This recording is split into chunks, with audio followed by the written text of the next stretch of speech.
کتنا بڑا باغی اور سرکش ہے وہ بندہ جو حی علی الصلاۃ کی آواز سن کر اللہ سے جنگ کا اعلان کرتا ہے اور اپنی غلامی اور اپنے مالک کو مالک ماننے کے لیے تیار نہیں ہے۔ میرے پیارے ساتھیوں، اتنی بڑی بغاوت کے باوجود اس کے صبر کا باندھ ٹوٹتا نہیں ہے۔ وہ ہمارے اوپر چاہے تو پتھروں کے عذاب سے ہمیں ہلاک کرنے پر قادر ہے، وہ آگ کی بارش کرنے پر بھی ہم پر قادر ہے، لیکن اس کے باوجود بھی وہ صبر کا باندھ نہیں ٹوٹتا اور ہمارا خیال رکھے ہوئے ہیں۔ اندازہ لگائیے آپ اور سوچئے کہ ہم کتنی بڑی بغاوت پر اترے ہوئے ہیں۔ مولوی جرجیس نے دیکھا اندرا گاندھی کو 16 گولیاں اس کے باڈی گارڈ نے مار دی۔ اللہ، اس دیش کے تو پردھان منتری بھی اپنی جان نہیں بچا پا رہے ہیں تو میری جان کیا بچائیں گے؟ انڈیا میں تو موتیں آ رہی ہیں۔ جرجیس بھاگ کر انڈیا چھوڑ کر پاکستان کی سرزمین پر گیا اور پاکستان کی دھرتی نے پوچھا، جرجیس تم یہاں کیوں آئے ہو؟ انڈیا چھوڑ کے کیوں آئے ہو؟ میں نے کہا وہاں راشٹرپتی مرتے ہیں، پردھان منتری مرتے ہیں، وہاں موتیں ہو رہی ہیں، اس لیے میں آیا ہوں، یہ مسلمانوں کا ملک ہے۔ پاکستان کی سرزمین جواب دیتی ہے، تو نے بے نظیر بھٹو کی داستان نہیں سنی ہے، جنرل ضیاء الحق کی داستان تو نے نہیں سنی ہے۔ اس کو اس کے دانتوں سے پہچانا گیا، جب مرا تو اس کی شکل تک نہیں پہچانی جا رہی تھی۔ تو نے ذوالفقار علی بھٹو کو تختے دار پہ لٹکتا ہوا نہیں سنا؟ ارے ادھر تو کم مرے انڈیا میں، پاکستان میں تو بھروسہ ہی نہیں ہے، یہاں کب کون کس کی گولی سے مار دیا جائے، پاکستان میں بھی تم محفوظ نہیں ہو۔ جرجیس عراق کی سرزمین پر گیا، عراق کی دھرتی نے کہا اگر یہاں زندگی کسی کو مل سکتی تھی تو صدام جیسے آدمی کو مل سکتی تھی، اس لیے کہ امریکہ کی آنکھوں میں آنکھیں ڈال کر اسی نے جرأت کی ہے، اسی نے بہادری دکھائی ہے، لیکن موت نے اس کو بھی اپنے شکنجے میں لے لیا۔ جب پکڑا گیا تو بنکروں کے اندر پایا گیا، داڑھی بڑھ چکی تھی، مونچھیں بڑھ چکی تھی، شکل سے پہچان میں نہیں آ رہا تھا۔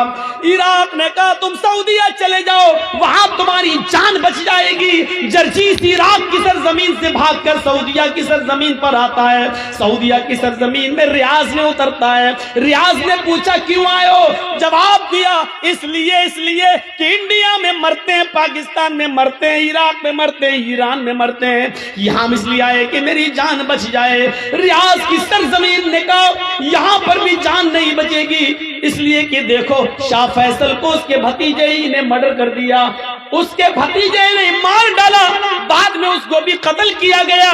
ہاں یہاں پر بھی بادشاہوں کا مرڈر ہوا، قتل ہوا۔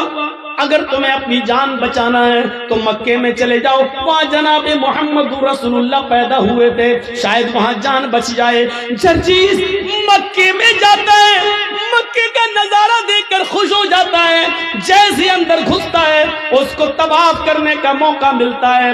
ابھی اس نے خانہ کعبہ کے ساتھ چکر لگائے تھے، ابھی مقام ابراہیم پر 2 رکعت نفل نماز پڑھی تھی، ابھی دعا مانگی رہا تھا، ابھی صفا اور مروہ کے چکر لگا ہی رہا تھا، اتنے میں اذان کی آواز آتی ہے، اذان کے لیے نماز پڑھی جاتی ہے۔ جرجیس نماز پڑھنے لگا، خوش ہے، آج ایسی بستی میں آیا ہوں جہاں محمد رسول اللہ پیدا ہوئے، یہاں میری جان بچے گی، یہاں کبھی موت نہیں آئے گی۔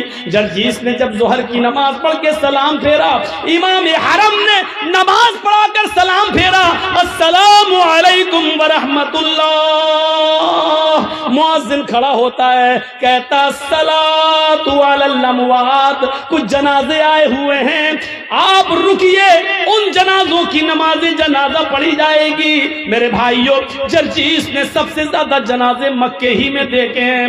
ظہر میں جنازے کی آواز، عصر میں جنازہ پڑھا جا رہا ہے، مغرب میں جنازے پڑھے جا رہے ہیں، عشاء میں جنازے کی نماز جنازہ ہو رہی ہے، مغرب میں نماز جنازہ پڑھا جا رہا۔ اللہ، اتنی موتیں تو ہم نے انڈیا اور پاکستان میں بھی نہیں دیکھی، یہاں تو سب سے زیادہ ہر نماز میں 5-6 جنازے آ رہے ہیں۔ لوگوں نے کہا تمہیں اپنی جان بچانا تو مدینے چلے جاؤ، مدینے جاتا ہوں، مدینے کی سرزمین پر ابھی عصر یا مغرب کی نماز پڑھنے کا موقع ملتا ہے، آواز آتی ہے کیوں آئے ہو؟ جان بچانے کے لیے۔ اگر اس ہستی دنیا میں کسی کی جان اگر بچی ہوتی تو آج یہ صاحب قبر موجود نہ ہوتا، آج اس روضہ اقدس کے اندر محمد رسول اللہ کی قبر نہ ہوتی۔ اس قبر کے اندر اللہ کا سب سے زیادہ لاڈلا، اللہ کا سب سے زیادہ پیارا، اللہ کا سب سے زیادہ محبوب بندہ اس قبر میں موجود ہے۔ جرجیس، موت نے اس کو بھی اپنے شکنجے میں لے لیا ہے، پھر تم کیسے بچ سکتے ہو؟ حاشا کلّا، نہیں۔ کچھ لوگ قرآن پڑھ رہے تھے، لوگوں سے پوچھا میں نے یہ کیا پڑھ رہے ہیں؟ لوگوں نے جواب دیا یہ قرآن پڑھ رہے ہیں۔ میں نے پوچھا یہ قرآن کیا ہے؟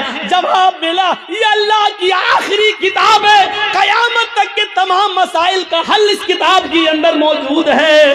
مولوی جرجیس مسکرایا، جب قیامت تک سارے مسائل کا حل موجود ہے تو موت کا مسئلہ بھی حل ہوگا۔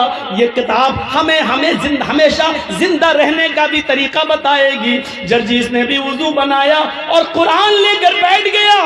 نیت تو یہ تھی کہ زندگی بھر زندہ رہیں، کبھی موت نہ آئے، قرآن میں ایسی آیت مل جائے۔ لیکن جرجیس جب قرآن پڑھ رہا تھا تو قرآن نے بھی ٹنکے کی چوٹ پر اعلان کر کے کہہ دیا اینما تکونوا یدرککم الموت ولو کنتم فی بروج مشیدہ۔ نہیں جرجیس، موت سے بچنے کا کوئی راستہ قرآن میں بھی نہیں ہے۔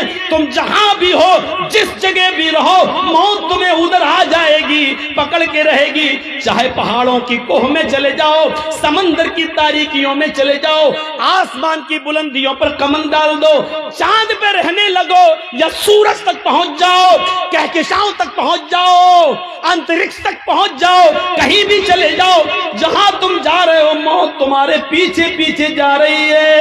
قل ان الموت الذی تفرون منہ فانہ ملاقیکم۔ تم جس موت سے بھاگ رہے ہو بھاگ نہیں سکتے، تم جہاں کھڑے ہو وہی موت تم سے ملاقات کرنے کے لیے وہ تم سے زیادہ تیز اسپیڈ میں دوڑ رہی ہے، وہ تم سے زیادہ تیز اسپیڈ میں آ رہی ہے، وہ تم سے زیادہ تیز اسپیڈ میں تمہارا سفر کر رہی ہے، تمہارے پاس آ کر رہے گی، تمہیں اپنے شکنجے میں لے کر رہے گی، تم سے مل کر رہے گی۔ فَإِنَّهُ مُلَاقِيكُمْ، وہ تم سے ملاقات کر کے رہے گی۔ ملاقات کس کو کہتے ہیں؟ السلام علیکم۔ وعلیکم السلام۔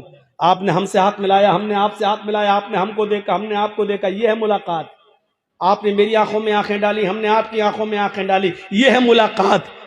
فَإِنَّهُ مُلَاقِيكُمْ، موت تم سے ملاقات کرے گی۔ اس کا ترجمہ میں یوں بھی کر سکتا ہوں کہ موت تمہاری آنکھوں میں آنکھیں ڈال کر رہے گی، یعنی موت تمہیں اپنی نظروں سے تمہاری آنکھوں میں آنکھیں ڈالے گی اور تمہاری روح اس وقت نکلے گی۔ وَأَنْتُمْ حِينَئِذٍ تَنْظُرُونَ، اپنی آنکھوں سے دیکھو گے۔ روح نکالنے والے فرشتے کو جب روح نکال رہا ہوگا وہ نکال کے لے جا رہا ہوگا۔ میرے بھائیوں، جب تمہاری روح نکلے گی، ہماری روح نکلے گی، وَأَنْتُمْ حِينَئِذٍ تَنْظُرُونَ، اس وقت مرنے والا اپنی آنکھوں سے دیکھ رہا ہوگا۔ بڑا عجیب مسئلہ ہوتا ہے جب روح نکلتی ہے۔ روح سب سے پہلے پیروں کے تلوے سے نکلتی ہے نیچے۔ آپ کسی مرنے والے کے قریب بیٹھیے اور دیکھیے، سب سے پہلے اس کا پیر کام کرنا بند کرتا ہے۔ روح یہاں سے کھینچتا ہے ملک الموت، یہاں سے کھینچ کر ٹخنے تک آتی ہے، پھر یہاں سے کھینچتا ہے تو پنڈلی تک آتی ہے۔ والساق بالساق، پنڈلیوں سے پنڈلیاں ٹکرا جاتی ہیں اور نیچے کا دھڑ کام کرنا بند کر دیتا ہے۔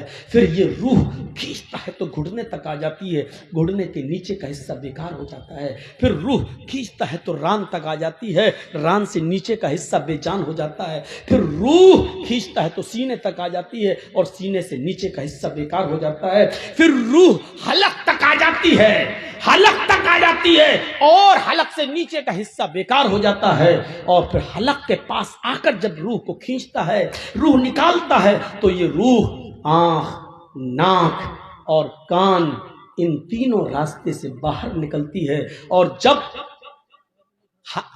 ناک اور کان کے راستے سے نکلتے ہوئے آنکھوں تک پہنچتی ہے تو آنکھیں پھٹ جاتی ہیں اور آپ دیکھیے گا مرنے والا جب مر رہا ہوگا تو اس کی آنکھیں کھلی رہ جاتی ہیں. کیوں؟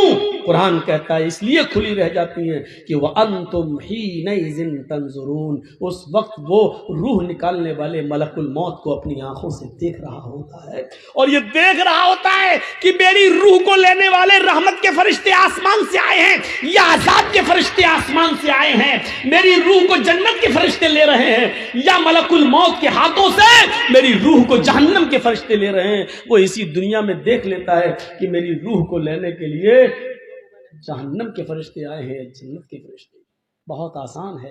ہم لوگوں میں سے کتنوں کے ماں باپ اس دنیا میں نہیں ہوں گے، کتنوں کی ماں اس دنیا میں نہیں ہوگی، کتنوں کے ماں باپ اس دنیا میں نہیں ہوں گے. ذرا سوچئے، وہ اس دور سے گزر چکے ہیں، اب وہ دور ہمارا بھی آنے والا ہے، آپ کا آنے والا ہے. ہمیں بھی اس دور سے گزرنا ہے. ہم نے اس موت کے بعد کے لیے کیا تیاری کر رکھی؟